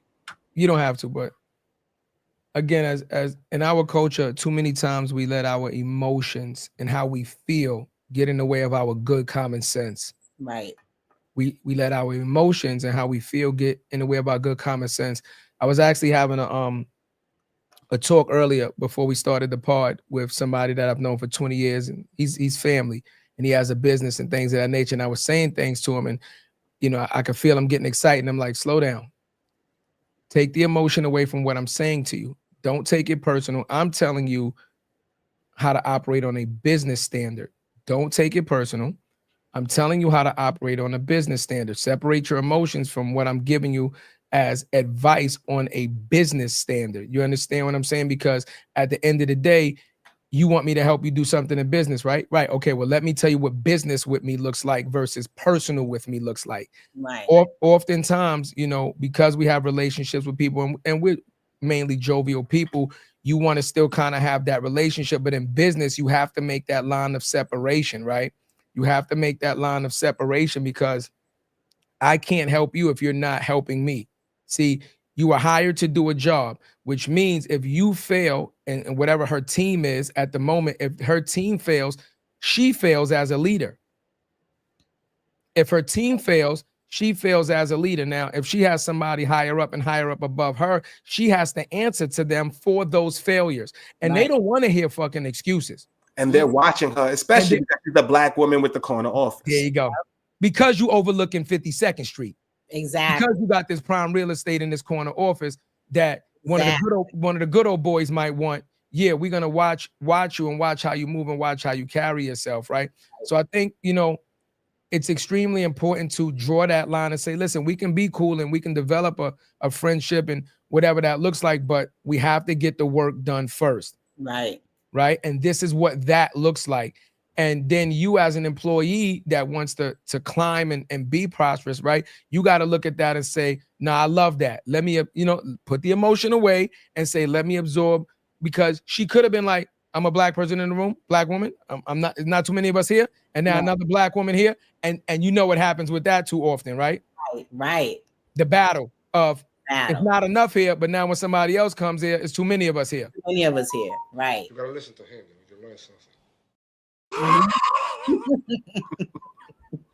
That's exactly how it goes, you know. So, and then there were many other people too that had a hand in me, like making movements. You know, another great person I want to shout out, Tasha Gilroy, who is the lead D&I person over at VML right now. But okay, you know, you pick up a lot of people that, you know, come to you and are very blunt with you in the industry. And I'm happy to meet people that are 100% honest and, you know, don't really like you say, pussyfoot around about, you know, certain things and information to get you to that next level, you know, because you would want everybody to see you grow, but not everybody has those good intentions. They have their own intentions, you know, and you can't fault them for that. So you just have to know, like, when you're in a company and it's business, it's just business, you know, it's nothing personal. You can't resolve anything per se when it comes to a corporate company. You're there to do a job. Remember that. Do the job. Do the job. Message. Fall into place. Do the job. Forget about, well, you know, I'm a black woman and da-da-da-da and D&I and there's all these other plethora of things that are going on. Yeah, they don't care. They paid you to do something. They're paying you for a service that you provide. Knock that out the water, and then you can like implement. Have a conversation later. Yeah, right, have a conversation later. But remember, you're there to do a job. Do Sometimes the job. I get frustrated, like, oh, I think da da da da da da, right? And I'm like, no one's listening to me. But I'm like, is that my job? Not exactly, you know. So I think the frustration comes in when you do your job and you really. And I'll speak for myself. When I don't believe in really doing anything like half-ass. mm-hmm. So when I do a job and I get a job, like I look at it almost like you said, like when you lived in that house, you looked at it like, no, this is my house. That's kind of like how a lot of us, when we go to work and we get with a company and we're vested in that company because we want to see that company grow and we're trying to grow and we're trying to be great. We look at it like this is our company. Like, so we don't want to see things go wrong and that, but then that's sometimes where the lines get blurred. And I'll give you a perfect example of that. When I worked for a black woman, she was doing just a lot of bad things when it came to money management. Right? She wasn't managing the money properly because she was going through a lot of things herself within her personal relationship and her marriage, and it wasn't translating properly to the job. So she started to show up, and this is when we were actually building the casino in New York in Queens, and she would show up to work just looking very disheveled. You understand? Like she just rolled out of bed, and I had to pull her to the side, and I'm like, yo, why do you look like that? Now this is my boss, and she's the owner, but I'm like, yo, why do you look like that? And she's like, what do you mean that I'm just coming to work? I said, you are the owner of this company, right? You're probably the only black owner of a company on this entire job. This is $1 billion job. You understand what I'm saying? You talking, you going to meetings with the good old boys. You coming to work looking like you just rolled out of bed sends a very negative message to them about how you handle yourself, how you look at yourself, and how you're going to treat this business.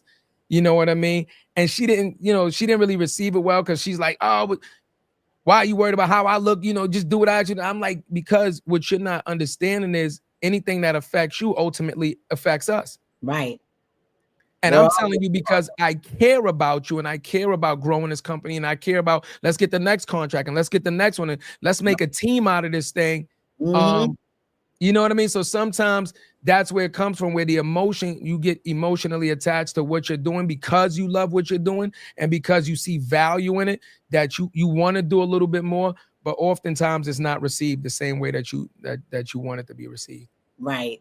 You know? Exactly. So yeah, I mean, play your position and see where you can make these changes. If you can implement them, do your best. But this is I don't own WPP, you know, and then, you know, my brand is like you said, like, look, I'm a Coca-Cola fanatic. Right. Forget it. That's my brand. That's who I work for. I work for the Coca-Cola company. Right. That's our brand at WPP Open X.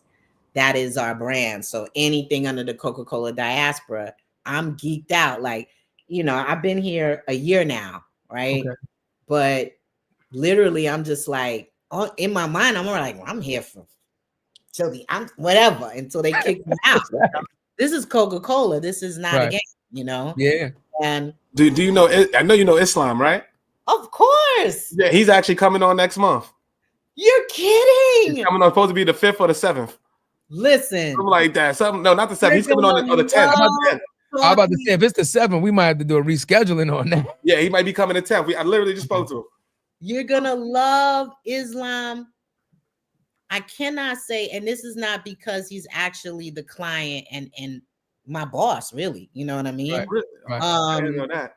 This is the client for me. There's plenty of different clients and different, but Islam runs and created for Coca-Cola trademark, right? He's in charge of it. It was his vision. He wanted to be brand of the year at Cannes in 2024. I come in. I've been here a year. I come in. When I meet them, they're like, yeah, so we want to be brand of the year next year. And really, right? That's what you want to do? Mind you, the brand is number 54 on the rankings list at Cannes at the time. They've never won brand of the year in all the time that Cannes has been around. And Coca-Cola is one of the oldest brands in America, right? He's talking about it. We're all talking about it. The vision is set. We're like always just, I don't know how this magic gonna happen. You know what I mean? Because it takes a lot. There's a strategy to winning. There's about points winning at work. And you gotta, like you said, that archive is like the Bible. You have to study the other brands. Like if Apple's number 1, how many submissions did they do? How many trophies did they win out of all those submissions? What categories? What were those submissions? What were those categories? How can we? It's all of that. It's very important. So, like, we're having these kind of meetings, and even up until the end, you're like, man, I don't know what's going to happen. Right? I don't know. We're all like, what we gonna say when we don't win? Let's think about that strategy. We didn't even think about what are we gonna say when we win. Okay, we were like, okay, listen, this is a big thing. So let's be prepared. At least if we could get them up into that top 5 or top 10, we're doing something because they're number 53, right? Circumstances happen. And this is another thing I'm like, when you really like believe. Yeah. When you believe and you have a collective talking the same thing, you're really creating this magical diaspora around you. When and they were like, yeah, Nadine, so guess what, right? Oh, what's happening? I know we won a Grand Prix and we've been winning some goals. Yeah, so we won brand of the year. What? Nadine was like, no way. No way. No way. Okay. What are you talking about? How? Right? I couldn't even believe it. But at the moment, what I felt so excited for Islam because it was his vision. It is. And when he sets the tone. I've never worked with a client like hand in hand like that before. Islam doesn't even feel like the client. Islam feels like a co-worker, like he's working here with me at WPP. Right. But that's the feeling of working with this client. Like, so WPP is the agency that has the brand, right? But the brand, since it's at that holding company level, works with all the agencies under the brand. So they work with Ogilvy, they work with VML, they work with David, they work with AKQA. They have relationships with other brands like Snapchat. They got something going on with Momentum or Gut, right? But the beauty of where I sit is I get to talk and work with all these agencies, right? They're all like, instead of competition, they're all one unit, even though it should be kind of like competition because they're different agencies, right? Absolutely. I've never seen a brand like that before. And Islam, I don't know. He'll laugh at me, but I was like, he's kind of like the Rain Man to me. He talks, right? He's talking, he's got the vision, and he's rocking. And you're like, yeah, I'm feeling okay. He's very transparent. Again, I've never worked with a client like Islam, so I'm excited for you to have Islam on the show. He's totally in the best client that I've ever worked for. And just as a human being, Islam is just a great guy.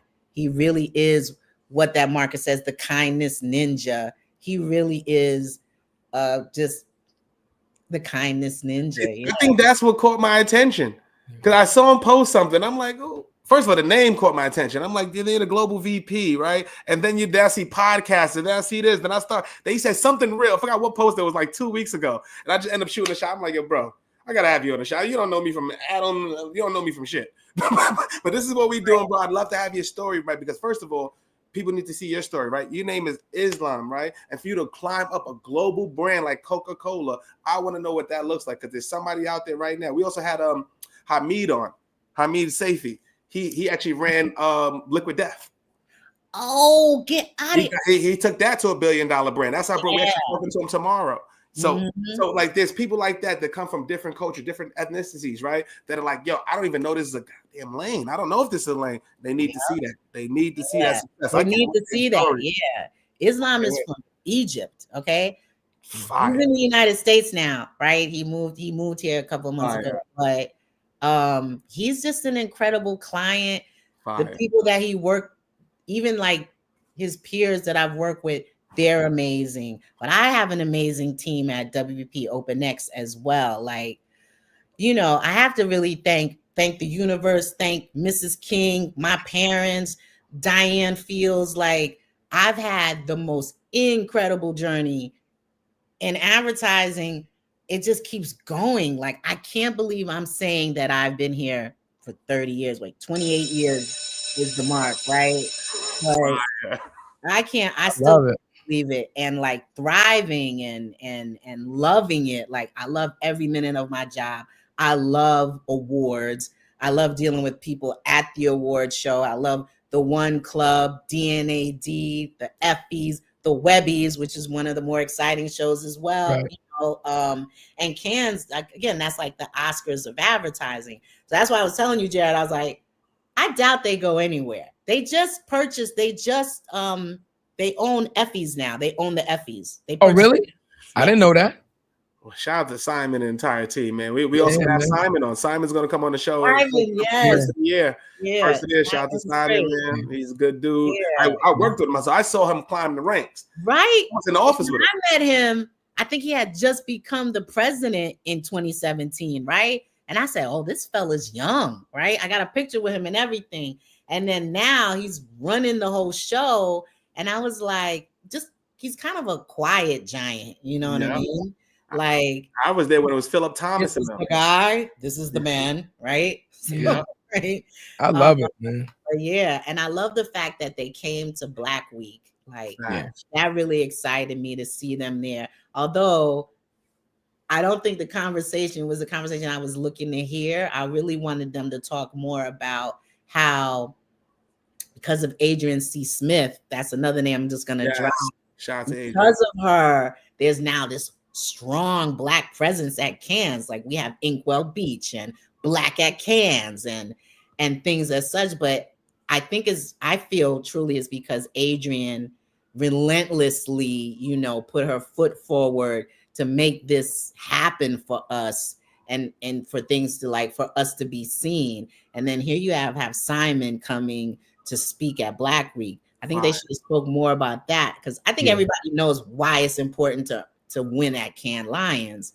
But why is it that we don't see enough of us on panels? We see us now, but prior, there weren't really a lot of us at Cannes. They weren't like a presence of Black people where you could go and be like, I'm gonna be with my people. You just had to be with your company, whoever that was, and that was it. There was no like gathering of other folks, which is what I totally missed when I first went, you know. And now there's this whole presence and this whole lane of us. So I get really excited about going to Cannes next year and really like being on Inkwell Beach and things. But we're gonna see you out there. We're gonna see you out there. More Than Title be out there. That's what we're looking for right now. We got some conversations with a couple of people, and we trying to do the same thing we did at Black Week on the big stage. We need to. You are. Well, if you're gonna give it context, give it more context. The only reason we wasn't at Cannes this year, because we had the opportunity to go, was because we could not. You see what we did at Black Week? If we wanted to do that at Cannes, and just the way everything was formulating, we was like, it's not going to be that. So we made an executive decision and say we operate on a certain level. If we can't make this happen, this experience, we rather just not go. Right. So that's the only reason that we weren't there this year, because we had the contracts and everything to go this year, but we weren't. When we sat down and we had a conversation about it, and it took a couple days, because we went back and forth like, it's such a big Nadine. Let me tell you, me and Cuzzo got the pros. It's the Oscars and advertising. Yo, bro, it's the Oscars. It's the pros and the cons. We had the pros and the cons, and we got the checklist. And he like, but we got to do it. I'm like, yeah, but so we went back and forth, but it's what we talked about. If we're hired to do a job, right? Here we go. If we're hired to do a job, we have to do the job at a certain level, or we're not doing it, because it not only affects us. Yeah, we could have went there. Yeah, it was a lot of people we interviewed on the show, friends of the show that was there, that was asking us, yo, when you guys, did you land, da-da-da. But if we're going to operate and do this business, we're going to do it one way, and that's on a certain level, right? Because we understand that for us, it's impact over metrics, always impact over metrics. Even though we're there, we're not representing just ourselves. Right? We're representing other people. We're representing the culture, right? So if we get it right, then the invitation, it's nothing to talk about. Y'all here next year. Right. And then we could talk about how we become the AOR for this. And then we can have those conversations. But if we go there and we drop the ball, then anybody else that comes behind us, or even if we wanted to do that again, then the conversation is completely different. Right. Exactly. So that's why we're going to have those conversations to start early now, to say, you want what we did at Black Week at Cannes. This is what it looks like. It has to be this way, and we're going to be stern. If it's not this way, we're not doing it. Right. Like, so let's have those conversations now. But let me just lighten it up a little bit, because Nadine, you've been working a lot. You've had this phenomenal life, right? You don't have any children. Dating, what's going on? You work a lot, you winning these awards, you in and out. Talk to me like you're a success. Come on. I mean, like, because again, we have to talk about what success looks like around the board, right? You're a young, beautiful, successful young Black woman. What does the dating look like? Like, are guys like intimidated by you always, like, being, because you said you was about to move in with a guy, but that didn't happen. So that was so many years ago. No, I'm just saying though. So has situations gotten better, or what does that look like? What's the love life for Nadine look like? Yeah, so that never materialized, that relationship. But and I'm not gonna say unfortunate, but yeah, I'm not into any type of relationship. I've been in a couple of long-term relationships. And I remember at a certain point, I think I stopped and was like, damn, it doesn't seem like I'm going to end up with that typical, I'm getting married with kids and a white picket fence, and I'm not going to own property. What am I going to do? And, I'm getting up in age, right? Mm-hmm. So I'm like, you know what? Just going to have to go it at my own and get this out by myself. Why did you feel like you came to that conclusion? Why? What would give you that feeling?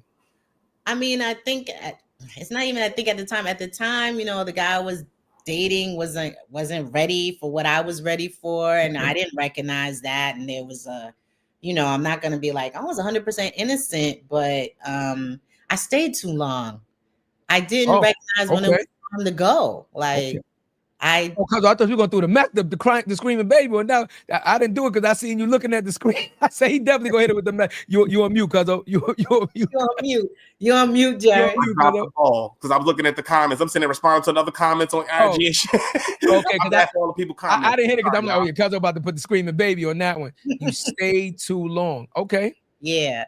Okay. And a lot of us do. We're thinking, oh, it's tough out there. Don't want to meet other people and start a whole new experience and figure out what's happening. I think what I've learned too is a lot of us, as we get older too, you set into adulthood, if you become a parent or whatever, we go through a lot of different changes and we're set in different ways. And it's, now that I'm up here, I won't say my age, but now that I'm up here, like, there's no, like, I don't feel like you're going to meet somebody and be like, we're going to build. Like, what we building?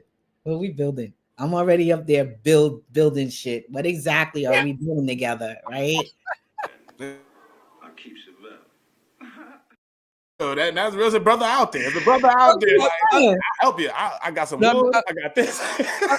I'm just saying, Nadine, we talk about support systems. We talk about the importance of family. That's the reason that we ask you, because it's just extremely important to also give the information back to our community on what success looks like from a Black man, from a Black woman, and their experiences in building family and having that family help them to build what they're building, etc. So we ask a lot of our guests that, right? Yeah. Because again, the support system is mandatory. Whatever it looks like, whatever it looks like. I don't know. I don't know why I'm single. I don't think I go out enough. Maybe. Like, I remember being at Black Week saying, I need to get out more. Look at all these great people I met. So the brothers out there. You see what I love in that chocolate? It was like, damn. Like, look at all these great.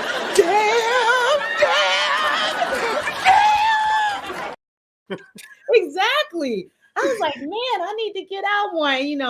I want to give a good shout out to my amazing friend who also ran production in the background, Africa McLean, at Black Week.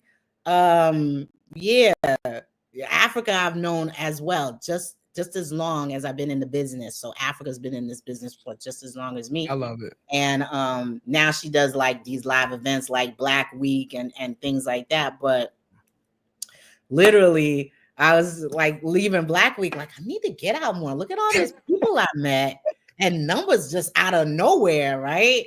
Now, no one's ever hollering. No one's ever like, Nadine, I'd love to take you to dinner, right? Like, no one's ever, no. Like, I don't know why. I don't think I'm intimidating. I'm a little person, not little like I'm a midget, but like I'm a tiny person. Now, but you was moving, Nadine. We watched you. We watched you. You was moving and shaking it, and your personality is larger than life. I'm gonna tell you that right now. Your personality is larger than life, and again, it's just curious to see, because everybody has their own story, right? Yeah. Everybody has their own story. Okay. But yeah, I'd love to go out on a great date. Okay. Fellas, listen. I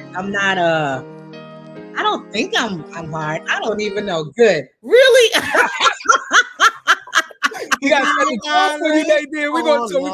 do it right. We got to do it right. I love this episode, man. I'm not gonna lie, Nadine. Like, we met you a couple times and we hung out, 3-4 days, and we had a phenomenal time with you. But but getting to know your story, I just, I love you that much more, man. I just think that you're an amazing woman. Again, came from humble beginnings, and you've showed the possibility and the power of perseverance. Thank you. And I love that, man. Cuzzo, No, that's just real. I can't echo anything else, Nadine. Just want to say you got fans in us. You got brothers in us, and we want to let you know, welcome to the More Than Entitled family. Mm-hmm. If there's anything we can do, if there's anybody that you want to talk to, anybody past, future guests, anything, you have an open invite whenever you want, and welcome to the family. We'd love to help you in any way we can. And this is not going to be the first time we speak. It's going to be the first of many, Queen. So I know there's a lot of comments right now. They said you're a beautiful smile. Absolutely. Great energy. So much. Thank you. Yeah. Thank you. I want to go fishing. Hey. Oh, wait. No, we can make that happen. We got live action. Oh, we can do live action. No, we can do live action. Let's go fishing. I seen all y'all posts. I was like, what? They're fishing? Okay. Yeah. We caught the blackfish too. I got the fillets. I'm gonna put some lemon pepper on that tomorrow. And let me tell you, Nadine, where y'all go fishing at? We was on the pier. But you only eat one fish a month. Maybe you don't want to eat all that shit. But you know what I mean? One fish a month. No, but we do the boats and stuff too. We like the fish. Yeah. So that's something definitely we could definitely set up. So you know, ladies and gentlemen, listen, this is we can't extend. You know, I know a lot of y'all gonna be like, yo, you didn't extend the invite because she already knows we met in person, we partied together. She knows what it is, but you know, she's a part of the family now. We're gonna continue this conversation with Nadine, but again, we're gonna end off this show how we always end off this show. Her story was phenomenal. It was beautiful. She showed you that she had a vision. People had a vision for her, right? And she hustled and she hustled. So how we always ended off, the dream is free. But the hustle, sold separately, y'all. You know what it is. More than the title. We see y'all. We're going to see y'all in a couple. First of all, we're going to see y'all in 2 hours. We're going to talk about this Mike Tyson debacle. No, listen. We definitely so for anybody that don't know, we're doing another part because I will not let that fight go without talking about. I refuse. Go live. We wasn't breaking the television, was it? Because I thought I was like, that was on. I wanted Nadine. I wanted to though. I'm not. I was in the club. Man, listen. I was blood boiling. Why? Boiling. Oh my God. I gotta listen talk about it though. We're gonna talk about it. I gotta listen to the conversation. Thank you so much. We're gonna see y'all in a few, man. We coming back in about 2 hours. We're gonna go live, talk about this Tyson thing. Everybody got a lot to talk about. We gotta touch that topic. Do you think it was a rigged fight? Do you think he did it for the money? Did he do it for the culture, etc., etc.? More than the title. We coming back. We see y'all in a few. You know what it is. Know about me.